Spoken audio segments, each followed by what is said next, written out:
Hello दोस्तों, good morning. स्वागत है एक बार फिर से आप सभी का एमजेटी एजुकेशन में। दोस्तों आज है 24 जनवरी और आज की वीडियो में हम लोग बात करेंगे 24 जनवरी 2024 के most important daily current affair के क्वेश्चंस के बारे में। दोस्तों 24 जनवरी को उत्तर प्रदेश का राज्य स्थापना दिवस मनाया जाता है, साथ ही साथ राष्ट्रीय बालिका दिवस भी मनाया जाता है। तो अगर वीडियो पसंद आएगी तो इसे लाइक और शेयर जरूर करना। चैनल पर अगर नए आए हो चैनल को सब्सक्राइब करके बेल आइकन को जरूर प्रेस करना, जिससे आने वाली वीडियो का नोटिफिकेशन आप तक पहुंचता रहे। कल हम लोगों ने बात किया था बहुत सारे क्वेश्चंस के बारे में, जिनका आज हम लोग क्विकली रिवीजन करेंगे। रोजाना की तरह 1 मिनट में क्विकली रिवीजन कर करके तब हम लोग आगे बढ़ेंगे। तो चलिए देखते हैं। कल हम लोगों ने पढ़ा था कि सुभाष चंद्र बोस जी की जयंती पर 23 जनवरी को पराक्रम दिवस मनाया गया और 21 जनवरी को मणिपुर, त्रिपुरा और मेघालय इन 3 राज्यों का राज्य स्थापना दिवस मनाया जाता है। 23 जनवरी से ही लाल किले से भारत पर्व शुरू होता है और इसकी मेजबानी पर्यटन मंत्रालय के द्वारा की जाएगी। भारतीय मैराथन धावक मान सिंह ने एशियाई मैराथन चैंपियनशिप 2024 जीत लिया है और केंद्रीय गृह मंत्री अमित शाह जी ने अभी हाल ही में अरूप कुमार दत्ता जी के द्वारा लिखी गई पुस्तक असम्स ब्रेवहर्ट लचित बरफुकन नाम की पुस्तक का अनावरण किया है। सोनी टीवी ने जी टीवी के साथ होने वाले $10 बिलियन के विलय डील को कैंसिल कर दिया है। जी इंटरटेनमेंट के साथ बहुत बड़ी ये मर्जर डील होने जा रही थी। युगांडा के कंपाला में 19वां नाम शिखर सम्मेलन आयोजित किया गया और विदेश मंत्री एस जयशंकर जी भारत का प्रतिनिधित्व करने पहुंचे हैं। जापान का स्लिम मिशन चंद्रमा पर लैंड कर चुका है और चंद्रमा पर सॉफ्ट लैंडिंग करने वाला जापान बन गया है 5वां देश। और अभी हाल ही में इंडिया ओपन 2024 में पुरुष युगल का खिताब जीत लिया है कांगमिंग हुक और सियो जांगजे ने। इन्होंने सात्विक साईराज, रंकी रेड्डी और चिराग शेट्टी को हराया है। जॉय अवार्ड से सम्मानित होने वाली पहली भारतीय महिला अभिनेत्री बन गई हैं आलिया भट्ट। सऊदी अरब में इन्हें सम्मानित किया गया। ये टॉप 10 करंट अफेयर के क्वेश्चंस थे कल की वीडियो से, जिनका आपने किया है क्विकली रिवीजन सिर्फ और सिर्फ 1 मिनट में। अब हम लोग बात करेंगे आज की करंट अफेयर की, लेकिन उससे पहले बता दूं इसकी पीडीएफ और क्विज भी आपको बिल्कुल मुफ्त में दी जाती है। ये दी जाती है एमजेटी ऐप पर। तो गूगल प्ले स्टोर पर जाइए, एमजेटी ऐप सर्च करके आप डाउनलोड कीजिए। यहीं पर आपको फ्री पीडीएफ सेक्शन में फ्री पीडीएफ और क्विज सेक्शन में जाकर फ्री क्विज मिलेगी, हर एक दिन की, हर एक महीने की, हर एक सप्ताह की। चलिए अब देखते हैं आज का पहला क्वेश्चन। हाल ही में राष्ट्रीय बालिका दिवस कब मनाया गया? तो नेशनल गर्ल चाइल्ड डे दोस्तों प्रत्येक वर्ष मनाया जाता है 24 जनवरी को। वीडियो के शुरुआत में ही मैंने आपको बताया कि आज 24 जनवरी है और आज मनाया जाता है national girl child day.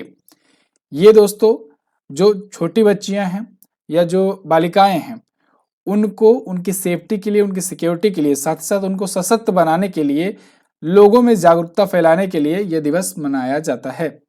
National girl child day 24 जनवरी को ही इसलिए मनाया जाता है क्योंकि 24 जनवरी को 1966 को 1966 को पहले सबसे पहली भारतीय महिला और इकलौती भारतीय महिला प्रधानमंत्री के शपथ ग्रहण का याद दिलाता है। इस दिन इंदिरा गांधी जी ने 1966 में शपथ लिया था और ये कैसे मतलब कि प्रधानमंत्री बनी एक महिला होते हुए 1970 के दशक में। आप देखो तब से आज तक कोई महिला प्रधानमंत्री नहीं हुई, उस टाइम पर ये प्रधानमंत्री हुई और शुरुआत में तो मतलब इनको लोग बहुत ही लो कॉन्फिडेंट या समझ लो एक प्रकार से एक नाम दिए थे गूंगी गुड़िया का। और बाद में आज की स्थिति यह है कि सबसे बेस्ट प्रधानमंत्रियों में से एक गिना जाता है इंदिरा गांधी को। इनका सक्सेस रेट भी काफी ज्यादा रहा है। तो यहाँ पर 24 जनवरी 1966 को इंदिरा गांधी ने प्रधानमंत्री पद की शपथ ली थी। इस वजह से यह दिवस मनाया जाना शुरू हुआ। कब से? 2008 से। अब देखो ये है जनवरी का महत्वपूर्ण दिवस। तो देखते हैं यहाँ पर जनवरी के महत्वपूर्ण दिवस अभी तक कौन कौन से आए हुए हैं। जैसे 1 जनवरी को मनाया गया डीआरडीओ राज्य स्थापना दिवस, 4 जनवरी को विश्व विरेल दिवस, 5 जनवरी को राष्ट्रीय पक्षी दिवस, 5 जनवरी को ही विश्व युद्ध अनाथ दिवस, सॉरी ये 6 जनवरी को मनाया गया था। प्रवासी भारतीय दिवस 9 जनवरी को, 10 जनवरी को विश्व हिंदी दिवस, 12 जनवरी को राष्ट्रीय युवा दिवस, 15 जनवरी को भारतीय सेना दिवस और 16 जनवरी को राष्ट्रीय स्टार्टअप दिवस मनाया गया। 23 जनवरी को पराक्रम दिवस और 24 जनवरी को राष्ट्रीय बालिका दिवस मनाया गया। अगला देखते हैं। हाल ही में प्रधानमंत्री मोदी ने 1 करोड़ परिवारों की छत पर सोलर पैनल लगाने के लिए कौन सी योजना लॉन्च की?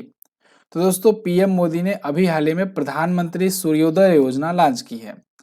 प्रधानमंत्री सूर्योदय योजना के तहत भारत सरकार का लक्ष्य है कि भारत के 1 करोड़ परिवारों की छतों पर सोलर पैनल या कहें कि रूफ टॉप सोलर पैनल लगाए जाएं। तो इसके लिए ये योजना का उद्घाटन किया गया है पीएम मोदी जी के द्वारा, और ये योजना का उद्घाटन समझ लो 22 जनवरी को ही किया गया। 22 जनवरी को राम मंदिर के उद्घाटन के बाद पीएम मोदी ने इसका भी उद्घाटन किया आकर के।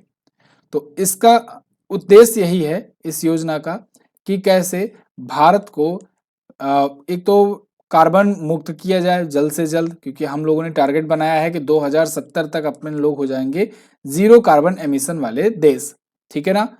साथ ही साथ भारत का जो बहुत बड़ा वर्ग है, जो मतलब समझ लो कि बिजली क्योंकि भारत में एक प्रकार से लोड ही है समझो, है ना। बिजली का जो बिल लोग चुकाते हैं तो वो उससे मुक्ति लोग पा पाए, क्योंकि जब सोलर पैनल हो जाएंगे, रूफ टॉप सोलर पैनल हो जाएंगे, धीरे धीरे जब इसकी ईएमआई समाप्त हो जाएगी तो इनका खुद का समझ लो एक सिस्टम हो जाएगा, जिसकी वजह से ये एक लंबे समय के लिए बिजली के बिल से मुक्ति पा जाएंगे और साथ ही साथ रीन्यूएबल एनर्जी का भी उपयोग कर रहे होंगे।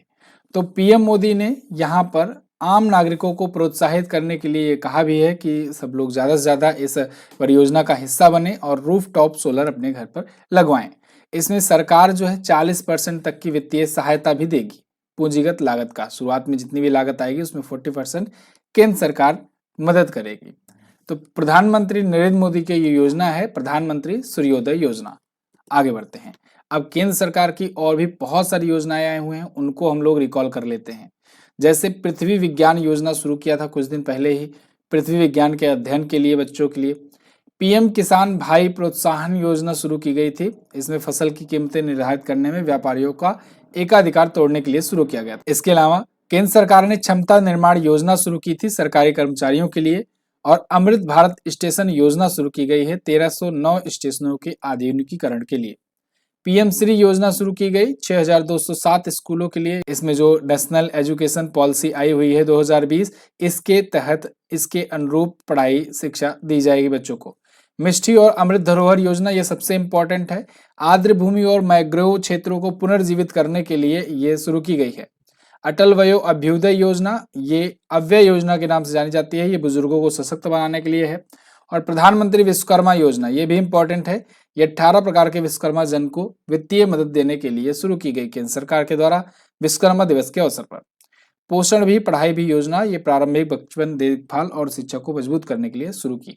ये केंद्र सरकार की योजनाएं थी, इनको आप लोग जरूर नोट डाउन कीजिएगा। हाल ही में हुई घोषणा के अनुसार उत्तर प्रदेश सरकार द्वारा किसे उत्तर प्रदेश गौरव सम्मान से सम्मानित किया जाएगा। तो यूपी सरकार ने इस बार के यूपी गौरव सम्मान की घोषणा कर दी है और ये दिया जाएगा डॉक्टर रितु को और नवीन तिवारी को। तो उपरोक्त तो दोनों ऑप्शन आपका करेक्ट होगा। डॉक्टर रितु दोस्तों, डॉक्टर रितु श्रीवास्तव ये साइंटिस्ट हैं, लखनऊ की रहने वाली हैं। आपने मिशन मंगल देखी होगी मूवी, उसमें देखा था कि डॉक्टर रितु का काफी अहम रोल था। साथ ही साथ अभी चंद्रयान 3 जो था लॉन्च हुआ था, उसमें भी मिशन निदेशक डॉक्टर रितु ही थी और चंद्रयान 3 सक्सेस हुआ, आप देख ही रहे हो। और नवीन जो है ये कानपुर के उद्यमी हैं और इनका भी मतलब इनका नाम अक्सर फोर्ब्स की पत्रिका हो या फिर कभी भी ऐसी हुरून की पत्रिका है इंडिया की, ये सब मैगजीन में ये आते रहते हैं, काफी अच्छे उद्यमी हैं। तो एक बिजनेसमैन उत्तर प्रदेश के कानपुर के और एक साइंटिस्ट जो कि लखनऊ की हैं, इन दोनों को उत्तर प्रदेश गौरव सम्मान से सम्मानित किया जा रहा है। ये सरकार उत्तर प्रदेश सरकार ने घोषणा की है। और पहले क्या होता था ना, यश भारती सम्मान दिया जाता था, लेकिन उत्तर प्रदेश सरकार ने यश भारती सम्मान को कुछ दिन पहले बंद कर दिया था, कुछ साल पहले मतलब, और उत्तर प्रदेश गौरव सम्मान शुरू किया था। उत्तर प्रदेश गौरव सम्मान के तहत 11 लाख रुपए की पुरस्कार राशि दी जाती है। आगे बढ़ते हैं। हाल ही में किसने हमारा संविधान हमारा सम्मान अभियान का उद्घाटन किया? तो दोस्तों इसको शुरू किया है जगदीप धनखड़ जी ने। ये कौन है? ये हैं राष्ट्रपति, भारत के राष्ट्रपति हैं जगदीप धनखड़ जी, और इन्होंने अभी हाल ही में आवर कॉन्स्टिट्यूशन आवर रिस्पेक्ट नाम से कैंपेन शुरू किया है। इस कैंपेन का उद्देश्य ये है कि हम सब भारतीयों के बीच अपने संविधान को लेकर के सम्मान को बढ़ाया जा सके और इसका मतलब इसके आदर्शों को बनाए रखने के लिए गर्व और जिम्मेदारी पैदा की जा सके। नागरिकों को लोकतंत्र में भाग लेने और सार्थक योगदान देने के लिए सशक्त बनाया जा सके, क्योंकि भारत जो है ये 75 वर्ष गणतंत्र के अपने पूरे करने जा रहा है। तो ऐसे में हमारा संविधान हमारा सम्मान का यहाँ पर उद्घाटन किया है उपराष्ट्रपति जगदीप धनखड़ जी ने। जगदीप धनखड़ जी से एक बात याद रखिएगा, ये उपराष्ट्रपति बनने से पहले, वाइस प्रेसिडेंट बनने से पहले ये पश्चिम बंगाल के गवर्नर थे। कहाँ के गवर्नर थे? पश्चिम बंगाल के। ऐसे क्वेश्चन पूछे जाते हैं। जैसे राष्ट्रपति हो गई द्रौपदी मुर्मू जी, राष्ट्रपति अभी के टाइम पर हैं द्रौपदी मुर्मू जी। ये द्रौपदी मुर्मू जी जो थी, ये इससे पहले राष्ट्रपति बनने से पहले कहाँ की राज्यपाल थी? तो आप बताओगे ये झारखंड की राज्यपाल थी। कहाँ की? झारखंड की राज्यपाल थी, गवर्नर थी, ठीक है ना। और ये रहने कहाँ वाली की हैं? ये उड़ीसा की रहने वाली थी, उड़ीसा की रहने वाली थी। ऐसे ये जगदीप धनखड़ जी ये कहाँ के रहने वाले हैं? राजस्थान के रहने वाले हैं, राजस्थान के रहने वाले हैं, ठीक है जी, याद रहेगा। आगे, हाल ही में कहां पर भारत किर्गिस्तान संयुक्त विशेष बल अभ्यास खंजर का शुभारंभ हुआ? तो भारत और किर्गिस्तान के बीच में संयुक्त एक विशेष बलों का अभ्यास हुआ है खंजर, और ये हिमाचल प्रदेश के बकलोह में शुरू हुआ है। हिमाचल प्रदेश के बकलोह में शुरू किया गया है। इस बार का ये 11वां संस्करण है और इंडियन आर्मी के एक स्पेशल यूनिट के बीच में और किर्गिस्तान आर्मी की स्पेशल यूनिट के बीच में ये शुरू हुआ है। इस बार का ये 11वां संस्करण है, मतलब अभी तक इसके 10 संस्करण हो चुके थे, 11वां संस्करण अभी ये शुरू हुआ है। 22 जनवरी से लेकर 3 फरवरी 2024 तक चल रहा है। अब इसमें दोनों पक्षों ने अपने अपने रक्षा संबंधों को मजबूत करने के लिए एक प्लेटफॉर्म के रूप में इसे यूज किया है। किर्गिस्तान की अगर बात करें तो यहाँ पर चलिए मैप में मैं दिखा दे रहा हूँ आपको। किर्गिस्तान आप देखोगे भारत के ऊपर ही है। यहाँ पर देखोगे ये रहा अपना प्यारा भारत, इसके ऊपर यहाँ पर आपको दिख जाएगा एक देश किर्गिस्तान, ठीक है ना, यही है किर्गिस्तान। तो किर्गिस्तान में ही मतलब किर्गिस्तान की सेना आई हुई है हिमाचल प्रदेश में। यहाँ पर हिमाचल प्रदेश है भारत में उत्तर में, तो यहाँ पर बकलोह आई है और यहीं पर बकलोह में हो रहा है ये अभ्यास। क्लियर है ना। किर्गिस्तान की राजधानी बिश्केक होती है, राष्ट्रपति इसके सादिर जापारोव हैं और इसकी करेंसी होती है किर्गिस्तानी सोम। क्लियर। अब पिछले दिनों में भी बहुत सारे अभ्यास हुए थे, उनको भी रिकॉल करेंगे। जैसे अभी सहयोग काइजिन हुआ था भारत और जापान के बीच में चेन्नई के तट पर। भारत जापान के बीच में मैंने आपको बताया है कि आप याद रखेंगे धर्म गार्जियन होता है, इसके अलावा वीर गार्जियन होता है, इसके अलावा होता है जिमेक्स और एक और होता है सिन्यू मैत्री, सिन्यू मैत्री, ठीक है ना। ये सभी आप याद रखेंगे। एक्स अयुत्या ये थाईलैंड और भारत के बीच में भी शुरू हुआ है, भारत और थाईलैंड के बीच में। भारत और थाईलैंड के बीच में अगर बात करें तो मैत्री भी होता है, ठीक है। डिजर्ट साइक्लोन भारत और यूएई के बीच में होता है और ये अभी राजस्थान के में हुआ।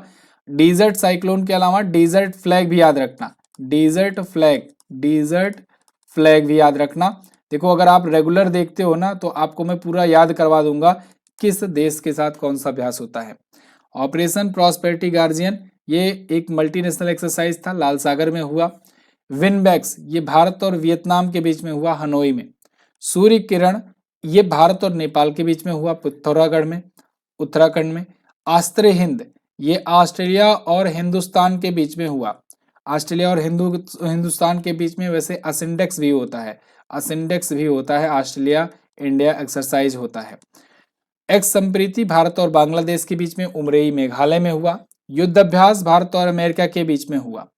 आसियान सैन्य अभ्यास आसियान के 10 सदस्य देशों ने किया और त्रिशूल नाम का अभ्यास भारतीय वायुसेना ने किया। अच्छा, आगे बढ़ने से पहले आज की वीडियो के जो पार्टनर हैं उनके बारे में मैं थोड़ा सा बताना चाहूंगा। टेक्स्ट बुक, टेक्स्ट बुक का नाम तो आपने सुना ही होगा दोस्तों। अगर आप ऑफिसर बनने का सपना देख रहे हैं या किसी भी एग्जाम को क्वालिफाई करने का सपना देख रहे हैं तो मॉक टेस्ट उसमें एक बहुत अहम रोल निभाता है। तो ऐसे में टेक्स्ट बुक का मॉक टेस्ट जो है ये इस टाइम पर 314 रुपए का हुआ है टेक्स्ट बुक पास, और टेक्स्ट बुक पास प्रो 449 रुपए का हुआ है। अगर आप इसमें MJT कूपन कोड लगाते हैं तो 10% का आपको डिस्काउंट मिलेगा। और टेक्स्ट बुक पास प्रो की खास बात यह है कि आप जो है आने वाले सभी एग्जाम्स के मॉक टेस्ट यहाँ पर सॉल्व कर सकते हो और भी पिछले भी एग्जाम्स के यहाँ पर मॉक टेस्ट, प्रीवियस ईयर के क्वेश्चंस वगैरह सब सॉल्व कर सकते हो। इसमें मॉक टेस्ट का इंटरफेस बिल्कुल सेम होता है, जैसे आप एग्जाम में देते हो वैसे ही यहाँ पर भी रहता है, तो ऑनलाइन जाकर के आप दे सकते हो। लिंक डिस्क्रिप्शन में दिया गया है, MJT कूपन कोड यूज कीजिएगा जिससे आपको 10% का डिस्काउंट मिले। तो आने वाले सभी एग्जाम्स के लिए यहाँ पर मॉक टेस्ट अवेलेबल आपको मिल जाएंगे। चलिए आगे बढ़ते हैं। हाल ही में केंद्र सरकार ने स्थानीय भाषा अध्ययन सामग्री प्रदान करने के लिए कौन सा ऐप लॉन्च किया? तो अभी हाल ही में केंद्र सरकार ने अनुवादिनी नाम से एक ऐप लॉन्च किया है जो स्थानीय भाषा अध्ययन सामग्री प्रदान करेगा। और इसके लिए ये एआई का यूज करेगा, आर्टिफिशियल इंटेलिजेंस की मदद से अनुवादनी ऐप जो होगा ये प्रोवाइड करेगा study materials in regional languages में। तो इससे बच्चों को पढ़ने में भी आसानी होगी, क्योंकि भारत की 8वीं अनुसूची में भारतीय संविधान के जितनी भी भारतीय भाषाएं हैं, कितनी भारतीय भाषाएं हैं, 22। तो 22 भारतीय भाषाओं में ये ट्रांसलेट करके स्टडी मटेरियल्स प्रोवाइड करेगा। तो इसको अभी हाल ही में भारत सरकार ने लॉन्च किया हुआ है अध्ययन सामग्री प्रदान करने के लिए स्थानीय भाषाओं में। अब जैसे किसी को चाहिए, मान लो किसी को चाहिए कि बोडो लैंग्वेज में, ठीक है ना, किसी को बोडो लैंग्वेज में, किसी को संथाली लैंग्वेज में चाहिए कोई स्टडी लैंग्वेज, तो स्टडी मटेरियल, तो उसको यहाँ पर ये अनुवादनी ऐप जो है वो ट्रांसलेट करके स्टडी मटेरियल प्रोवाइड करेगा। तो आने वाले समय पर जब राष्ट्रीय शिक्षा नीति अच्छे तरीके से, प्रॉपर तरीके से लागू हो जाएगी, तो आने वाले 3 सालों के अंदर अंदर स्कूलों और यूनिवर्सिटीज में भी सभी पाठ्यक्रमों में इसे लागू कर दिया जाएगा। तो ये काफ़ी ज़्यादा यूजफुल होने वाला है अनुवादनी ऐप। अच्छा, कुछ दिन पहले मैंने आपको ऐसे बताया था कि पीएम मोदी के भाषणों को ट्रांसलेट करने के लिए एक भाषिनी ऐप लॉन्च किया गया था, याद होगा, भाषिनी ऐप। अगर आप रेगुलर बने हो चैनल से तो आपको जरूर याद आ रहा होगा, वाराणसी में जब स्पीच दे रहे थे तो रियल टाइम पर ट्रांसलेशन किया था इसने एआई की मदद से, भाषिनी ऐप ने, है ना। तो ये क्या करता है, ये ट्रांसलेट करता है भाषणों को, और यहाँ अनुवादनी क्या करता है, ये स्टडी मटेरियल को प्रोवाइड करता है अनुवाद करके रीजनल लैंग्वेजेस में। ये दोनों में छोटा सा बेसिक अंतर है, दोनों को याद रखिएगा, भाषिनी और अनुवादनी दोनों ही ऐप। ऐसे और भी बहुत सारे ऐप पिछले दिनों में भी आए हैं जिनको हम लोग रिकॉल करेंगे, जैसे नमो नवमत दत्त, ये जेपी नड्डा ने लॉन्च किया था अभी। आवाम से आवाम के लिए पोर्टल जम्मू कश्मीर पुलिस ने लॉन्च किया। पाठ मित्रों ऐप भारतीय जूट निगम ने लॉन्च किया। ग्राम मंच जीआईएस ऐप पंचायती राज मंत्रालय ने। एम्पलीफाई 2.0 पोर्टल आवास और शहरी मामलों के मंत्रालय ने लॉन्च किया। आईना डैशबोर्ड फॉर सिटीज भी इन्होंने लॉन्च किया था, आवास और शहरी मामलों के मंत्रालय ने। हॉली अयोध्या ऐप ये मुख्यमंत्री योगी आदित्यनाथ ने लॉन्च किया था यूपी के। अपार आईडी ये one student one card ID भी है, और ये जो है शिक्षा मंत्रालय के द्वारा जारी की गई। सरपंच संवाद ऐप असम के राज्यपाल ने लॉन्च किया था। समुद्र ऐप इनक्वाइस के नाविकों के लिए लॉन्च किया गया। फ्लड वॉच ऐप भारत सरकार ने लॉन्च किया था। और राजमार्ग यात्रा ऐप ये national highways authority of India के द्वारा लॉन्च किया गया। मृत वृक्ष आंदोलन ऐप ये असम के मुख्यमंत्री हेमंत बिस्वा शर्मा ने लॉन्च किया था। क्लियर है। अगला, हाल ही में WHO ने किस देश को मलेरिया मुक्त घोषित किया है? तो दोस्तों वर्ल्ड हेल्थ ऑर्गेनाइजेशन के द्वारा अभी हाल ही में केप वर्ड जो है ये अफ्रीका का एक देश है, अफ्रीका का एक देश है, और इसको अभी मलेरिया मुक्त घोषित किया गया है। यहाँ पर आप देख सकते हो कि कैबो वर्ड भी इसे कहते हैं, जैसा भी पढ़ो आप, कैबो वर्ड या केप वर्ड, या अफ्रीकन कंट्री है ये। तो इसको अभी मलेरिया मुक्त घोषित किया है WHO ने, वर्ल्ड हेल्थ ऑर्गेनाइजेशन ने। मैंने आपको बताया है ना कि जैसे ही कोई भी रोग से मुक्त किसी देश को किया जाता है तो इसका मतलब ये हुआ कि पिछले 3 साल में उस रोग के वहां पर कोई मामले नहीं आए हुए हैं। तो पिछले 3 सालों से यहाँ पर भी कोई मलेरिया के केस नहीं आए हैं केप वर्ड में, और इस वजह से केप वर्ड को यहाँ पर मलेरिया मुक्त घोषित किया गया है। अब ये बन गया है अफ्रीका का तीसरा ऐसा देश अफ्रीकन कॉन्टिनेंट का जिसे मलेरिया मुक्त घोषित किया गया है। इससे पहले मॉरिशस और अल्जीरिया को मलेरिया मुक्त घोषित किया जा चुका था जो अफ्रीका के थे। WHO अभी तक पूरे दुनिया भर के 43 देशों को और एक पूरे के पूरे रीजन को मलेरिया मुक्त घोषित कर चुका है। भारत अभी तक मलेरिया मुक्त घोषित नहीं हुआ है। 2021 में चाइना को मलेरिया मुक्त घोषित किया गया था। मलेरिया ये संक्रमित रोग है और मच्छरों के काटने से, खास करके मादा एनाफिलीज मच्छर जो होते हैं, इनके काटने से ये फैलता है। ध्यान रहे, इसके काटने से होता नहीं है, इसके काटने से ये फैलता है, यानी कि ये इसका वाहक का काम किया करता है। मलेरिया वैसे प्रोटोजोआ से होता है। प्रोटोजोआ है एक प्लाज्मोडियम नाम का प्रोटोजोआ होता है, और प्लाज्मोडियम नाम का प्रोटोजोआ होता है, उसकी वजह से रोग होता है। और कोई संक्रमित अगर है उसको मादा एनाफिलीज मच्छर आकर के काट लेता है और वो जाकर के दूसरे को काटता है, तो इस प्रकार से दूसरे को भी हो जाता है। तो यानी कि मादा एनाफिलीज मच्छर इसके वाहक का काम करती है, एक जगह से रोग दूसरे जगह में पहुंचाने का काम करती है, जबकि मलेरिया रोग जो है ये प्रोटोजोआ के कारण होने वाला रोग है। ठीक है जी। आगे, हाल ही में किसे BCCI पुरस्कार 2023 दिए जाने की घोषणा हुई? तो बीसीसीआई पुरस्कार 2023 से सम्मानित किया जाएगा शुभमन गिल को और रवि शास्त्री को। दोनों को ही अलग अलग कैटेगरी में सम्मानित किया जाएगा। रवि शास्त्री ये भारतीय क्रिकेट टीम के पूर्व कोच रहे हैं, तो इनको लाइफ टाइम अचीवमेंट अवार्ड से सम्मानित किया जाना है, लाइफ टाइम अचीवमेंट अवार्ड से। शुभमन गिल ये क्रिकेटर हैं, युवा क्रिकेटर हैं, और इनको क्रिकेटर ऑफ द ईयर 2023 के अवार्ड से सम्मानित किया जाएगा। रवि शास्त्री आप जानते हो चीफ कोच रह चुके हैं, अभी राहुल द्रविड़ है लेकिन इनसे पहले यही थे, और इनके भी टाइम पर भारतीय टीम जो है फाइनल वगैरह पहुंची थी, हालांकि जीता नहीं। T20 में भी नॉकआउट मुकाबला खेली थी, इसके अलावा टेस्ट चैंपियनशिप में भी फाइनल खेली थी इनके टाइम पर। और यहीं पर अगर शुभमन गिल की बात करें तो शुभमन गिल जो है ये अभी IPL जो 2023 का हुआ था उसमें सबसे ज़्यादा रन बनाकर ऑरेंज कैप जीते थे। इसके अलावा इन्होंने वैसे भी कैलेंडर ईयर में काफ़ी ज़्यादा रन बनाए थे 2023 में, तो इसलिए इनको क्रिकेटर ऑफ द ईयर और इनको लाइफ टाइम अचीवमेंट अवार्ड से सम्मानित किया गया। ये बीसीसीआई का पुरस्कार है, बीसीसीआई पुरस्कार बीसीसीआई अवार्ड के नाम से जाना जाता है।